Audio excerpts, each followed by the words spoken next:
Hey everyone, we got the second batch of Xenogears units on Thursday. A few months ago, 9 months to be specific. Wow, time really flies, huh? We got Id and Grahf. Now sadly it did not get his crown upgrades or updates in general, which is very disappointing. But here we are with Holy Mother Reborn Elly and the Empress Emissary Citan or Citan, as actually going by JP naming scheme, and the Kana or Katana used in it. It should be read Citan. I may or may not do that properly during this review, so bear with me if I pronounce him Citan or Citan. I'll try my best to always use the Japanese pronunciation. But Holy Mother of God, these names, they are weird, so we're just gonna say Elly and Citan going forward. So let's start. Elly is in both forms a magic chainer, LB chainer. In base form she has flex element, it is physically typed with no element. In brave shift it is wind magic, hard locked magic indeed. It is a bit stronger because it is locked, and yeah, basically functions the same way in both forms though. So the two abilities that I picked out here, that's deplorable, that's 150% Machina Killer buff, physical and magical, 250 magic buff, which is very, very disappointing. Also only 2 turns, which is very bad. 200% LB damage and magic store for the next cast. Then there is Hyper Mode, which is a Brave Shift exclusive if I'm not totally mistaken, which increases her LB modifier by 100x. However, keep in mind this is only her Brave Shifted LB modifier. I don't understand why they are being so stingy and specific about this. Could have been 100x for both LBs and she would have been a lot better, because then you could just go up to 320x with Sylvie on that base form LB with magic store, 100% amp, say Sylvie, or yeah, only Sylvie actually. You could do, or actually a Washer from Nicole or Leftia Fire. Those would be other decent options, or Sakura Lightning would be decent options for her in that base form if that were the case, but sadly it isn't. Alim thought that giving her Brave Shift only a boost would be a better play. Spoiler, it is absolutely not. And it also boosts magic and spirit by 300%, also 30% amplify, which is laughable. And also stores magic by 300% instantly for the next cast, which is good. I like these when my units don't have to use Magic Boost Plus. Let's check out the rest of her kit. It's not that big, but it's missing something. And looking at this is the entirety of her kit stretched throughout the base and brave. So what's missing? Exactly, the 150% amp is missing. We are in this 150% amp meta with 2 turns of 150% amp, and then there's a unit who is a strict mage, she has no other typing, who doesn't get that 150% amp. Why? Why would Alim do this? And spoilers, even that 150% amp wouldn't change the result at the end of the day, but not giving it to her is like the greatest travesty ever. I don't understand why Alim is so inconsistent and why Gumi didn't fix this. What's funny is they upgraded the Anemo wave to also include 15 LB gauge increase. Like, yeah, thank you. While she needed some form of LB gauge fill, it certainly isn't that ability that was so high on the priority list. What she would have needed was the LB fill or fill LB upgrade that Surge Lynx had gotten, and Kid, I believe. No, Kid didn't get it. But Surge and Lynx got that fill LB upgrade with 100%, 150% amps, and so did Elly need this. This fill LB should have been a 150% wind amp as well. I hate that it didn't do this. And what's also really, really bad about all of this is on the right hand side that Omega 100 Elly passive, it boosts attack by 1000% if she's unarmed. Like, what? Why is it attack why is Alim this dumb to not do it or give her magic? Because she will not use attack stat, never ever. So I don't understand what this is or what Alim was smoking, but that's probably what happens when you just blindly copy pasta from Grahf and Id and forget to change that value. It's stupid, and I also think it's stupid that Gumi didn't fix this, but here we are. Otherwise, yeah, she needs 200% magic TDH, as you can tell from the 200 attacker magic passive, which further exacerbates her issues in gearing that we'll be coming to. Also, she has only 6 races, so half of it at 200%, which is nice, but if you're trying to gear her outside her innate races, that's gonna be a Peter, let me tell you that. And you are pretty much locked to using her TMR or STMR, because that one provides 1000 static magic. The abilities themselves, rather underwhelming. Some 200 axis off-type element magic attacks for wind, earth, fire. They're also imperiled by 130 to those elements. All bolting strike frames, which is good. Bolting strike is a nice chain family. And the Anemo wave, already mentioned, has the highest modifier, albeit very, very minorly higher. And also changes the bolting strike, but it's only 130 in peril too. Let's check out her base form LB or Libel Burst in general. And I apologize for the slide, I just realized, who boy is that? That's spammy. So bear with me for a few minutes while all these animations are playing. I didn't realize that it would look this bad or convoluted on the slide. So base form LB 10 turn 35% rod and peril. Hoo boy, that's pretty good. Also the aforementioned physical attack with magic damage. Consecutive scaling, meaning you have to use it once to max it out at 200x modifier.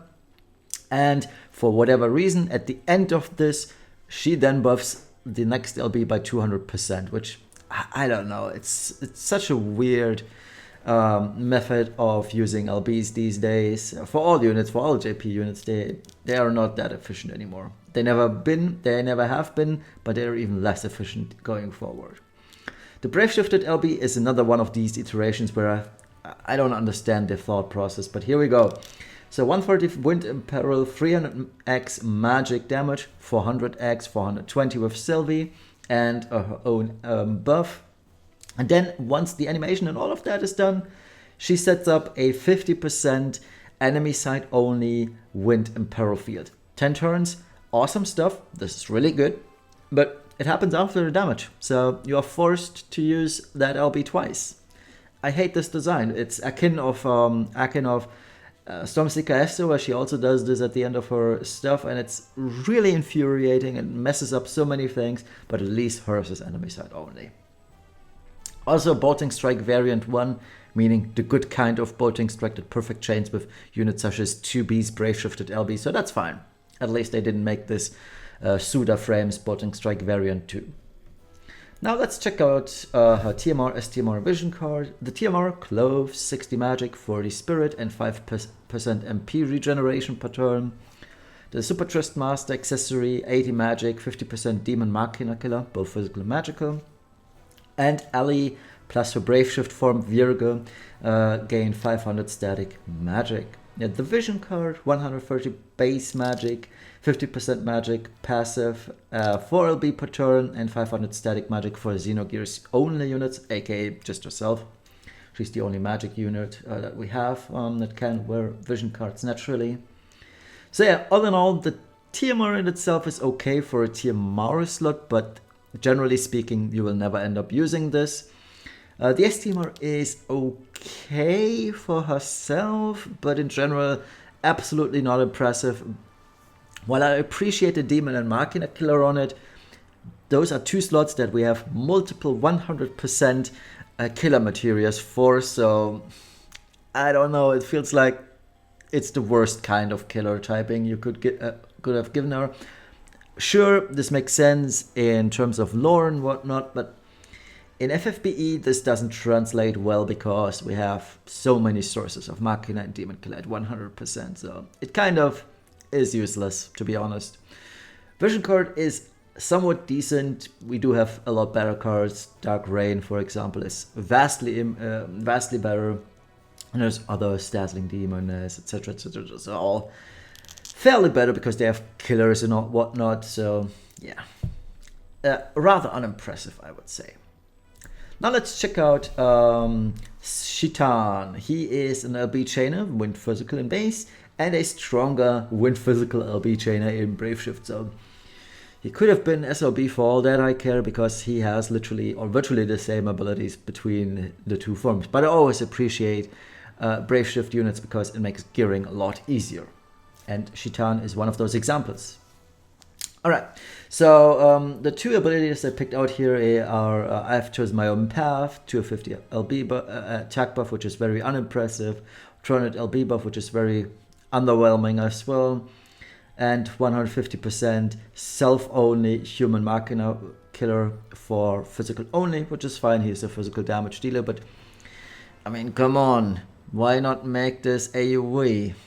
And on the Brave Shift side, there's Hyper Mode, pretty much the same thing as with Elly, but this is only 60x modifier increase for his Brave Shifted LB, and 30% Wind Amp with 300% attack buff. So nothing really impressive. The 60 LB modifier for Brave Shift, fine, I get it. So the rest is just fluff, so it's nice, I guess. The overview in general, he does have that Elemental Burst Wind, which is his 150% amp, 2 turns though, so keep in mind, don't stretch it out. Use your Brave Shifted LB on the very next turn, or else this is gone. Sadly, he only really changed an Absolute Mirror of Equity. Kensui is his only Bolting Strike chain, which is also the weakest one, which is very unfortunate because if you were to chain, you'd have to use the weak Bolting Strike one. Other than that, he has Myogetsu, his single target burst. It's 2 hits, 1400x modifier, kind of okay. Icon of Grahf, but not as strong as Grahf, TBH. And well, yeah, that's pretty much it. So on the other hand, while the kit is rather unimpressive, what I find rather interesting is that Citan has at EX plus 2, mind you, 200% Omni Killer. Like, he gets 100% Omni Killer at EX plus 2, and if you wear his TMR or STMR, which the latter one is very, very good, you have 200% Omni Killer on a non-premium unit. I find that super interesting, and it low-key makes me mad that our premium global unit, 2B, didn't get this treatment. I find this so irritating, to be honest, but I guess here we are.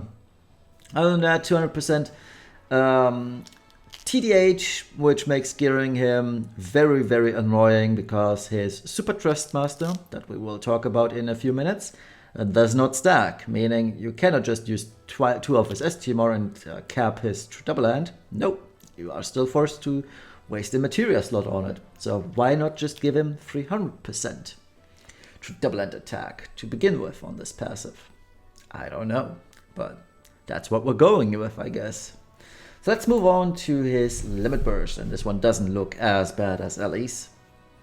Base form Limit Burst, 30% Katana Imperil, 130x Wind attack, which is very, very wind resistant, sorry, and 300x modifier Wind. Needs to be stacked once though, so keep that in mind. The Brave Shifted Limit Burst, he is a trans shift unit by the way, is 30% Greatsword Imperil, not too shabby, I like it, and a 150% Machina Killer buff to self, which is nice, and 350x Wind Physical. Now, because it's physically typed, you can wear, for example, Titus's STMR in base form, that would be 450x, adding to that the 60x from his was it Hyper Mode or was it the other one? I don't remember. The 60x modifier increase, I believe it's Hyper Mode, makes this 510. If you include Sylvie, that's 530x Limit Burst, which is very good. Nothing to complain about here. Now, because the wiki doesn't state the chain family that this is. I tested it. It's absolute mirror of equity frames. It changed perfectly with Elly's MOA frames. So don't sweat it. It's just your regular absolute mirror of equity frames. All right, now let's check out his TMR, STMR vision card. So the TMR, another close piece, 60 attack, 10 defense, 100% fill rate, LB fill rate, Super Master, an accessory, 80 attack, 100% true double hand attack, and exclusive to Citan, 500 static attack. The vision card, same as Elly's, basically 130 attack at level 10, 50% attack passive, 5% MP regeneration, and 500 static attack for Xenogears units only. Now the TMR, very, very meh. The STMR though is super, super good. However, like I mentioned a few minutes earlier, it does not stack. So when you check out the STMR in the game, it says unstackable on the first part where it says when it tells you about the 100% true double hand attack. And I find that super irritating because, like, take for example my Fina from my last Dark Vision clear, where I got rank 4th, by the way. I had hoped that I could use 2 of these STMR on, say, Fina to have 200% true double hand attack, and then use Master of Fate for 400% true double hand attack. Sadly, it doesn't work that way. We will still have to waste another slot for true double hand attack in that case. So yeah, it's still, it's still a perfectly fine STMR. It instantly caps units such as 2B, for example, which is fine, but why make that restriction? Why make it not stackable? I dislike this inconsistency. It's a time-limited unit, and time-limited unit STMRs are supposed to be really, really good.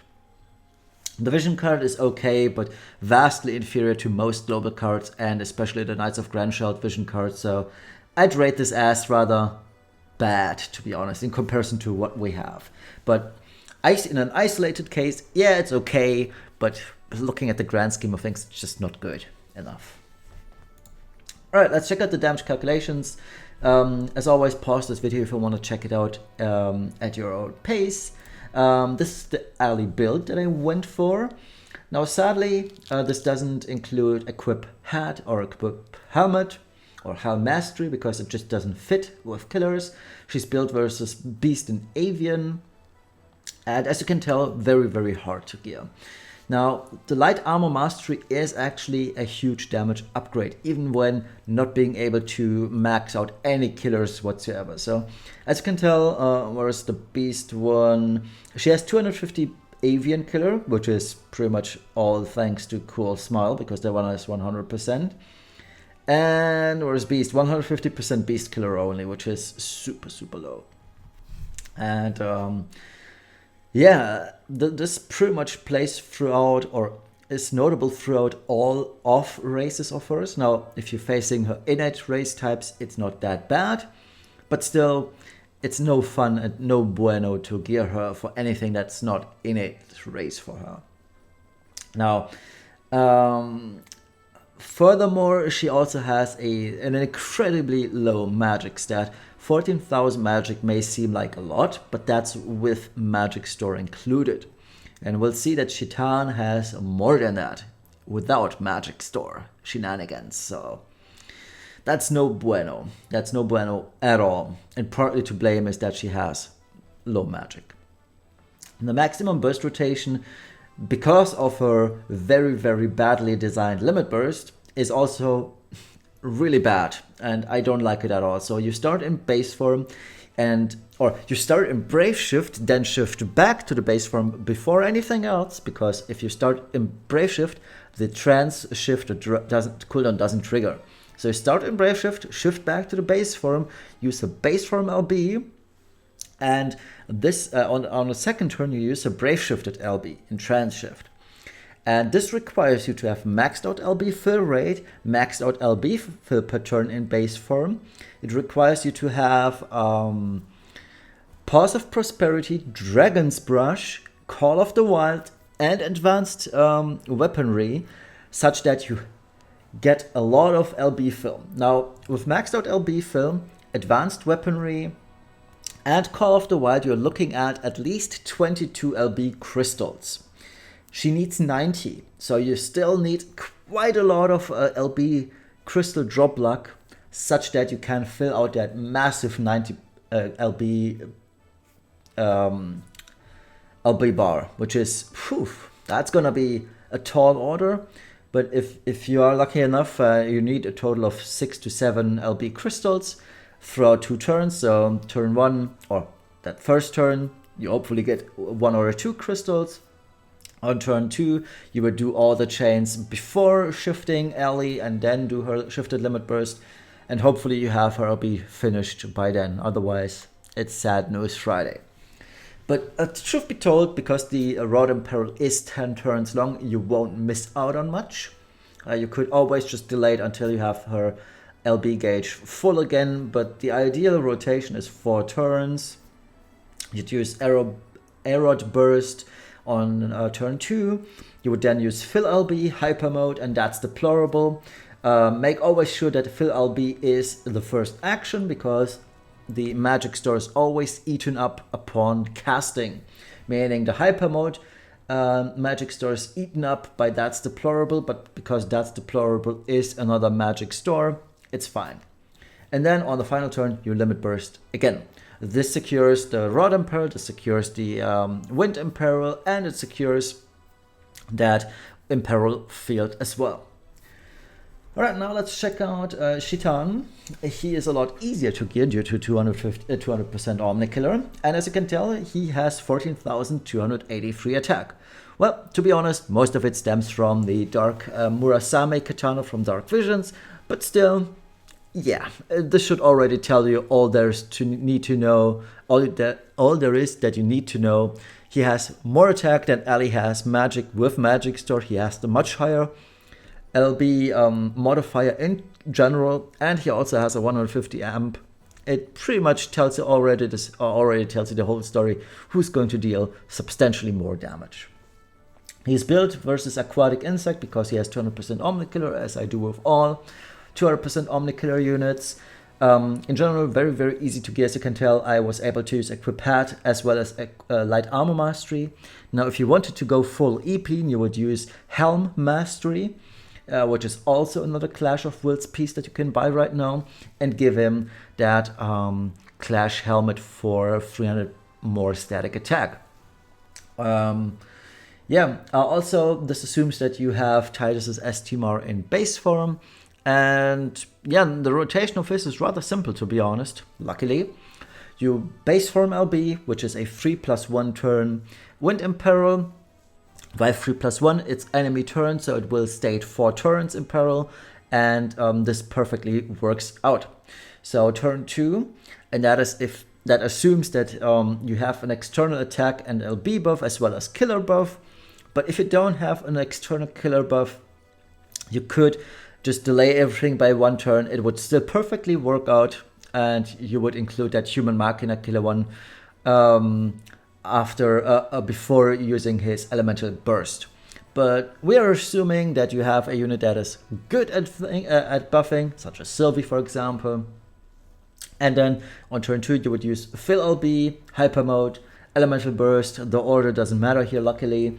And then turn 3 is Zanretsu for max damage.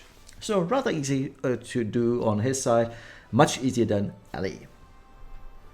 Alright, next up is the damage calculation. So Citan, well, he does so unsurprisingly hold up pretty well in the current meta. But keep in mind, Wind is not a meta element. So he is more a spreadsheet hero, much like Van Harmer, and he is actually decent. But all in all, he sits at 94% of A2's damage, which is pretty decent. Also, small note, due to a lot of requests, I updated my Black Mage Golbus calculation, so his build is now updated for the latest and greatest, so he moved up a few spots in the calculation. Elly, on the other hand, is really bad in terms of damage. She's at the very bottom. Abrasive Booty Edgar is the bottom feeder of my sheet, so Elly is the third last on the current tab. She sits at 37% of 37.63% of global assist damage, which is super, super low. And always keep in mind that wind is not a good element in general because we don't have that 100% AoE amp. And there's also no single amplification card, such as the hard-hitting Sage one that we've gotten last month. So all in all, always take these calculations with the single element units with a grain of salt, especially when they're not lightning, light, or earth in general. So here's the rating explanation. As always, pause this if you want to check out the explanations for each rating, because this explains a lot. And the general outline is, no unit is inherently bad unless I really tell you that a unit is bad. It's all that they have niches. So let's check out Elly. Unsurprisingly, with that amount of damage, she's only a 1 out of 10, with her only role being that Wind in Peril Field unit. That's her only role in the game. She will never use her for big damage because she doesn't have big damage. All she does is that 50% in Peril Field. And the 35% raw in Peril. On the other hand, low damage, super low damage in fact, which is why she gets -2 points deducted by my rating criteria. Bad TMR, STMR and Vision card, yes, I said it's half decent, but it's actually, when looking at the grand scheme of things, it's not. She has virtually no party support outside that 150% party killer buff, but I still say this is nothing.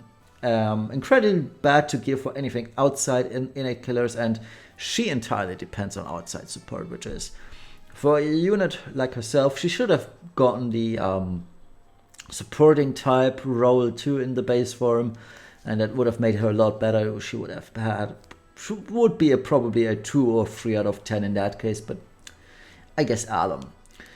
So yeah, should Wind become meta at one point in time, which is highly doubtful, Elly can be a decent option due to her strong Imperil field, but she's utterly useless otherwise and will never see play. And just a small spoiler, Wind is not being used at all in the next 2 or 3 months. Maybe even 6 months, because I don't believe there's any Wind leader unit so far, so easiest skip, you will never use Elly. Alright, and Citan, he is a 3 out of 10, so niche unit, but still excels in that niche. Strong STMR, very good damage in wind teams, and easy to gear thanks to his 200% Omni Killer.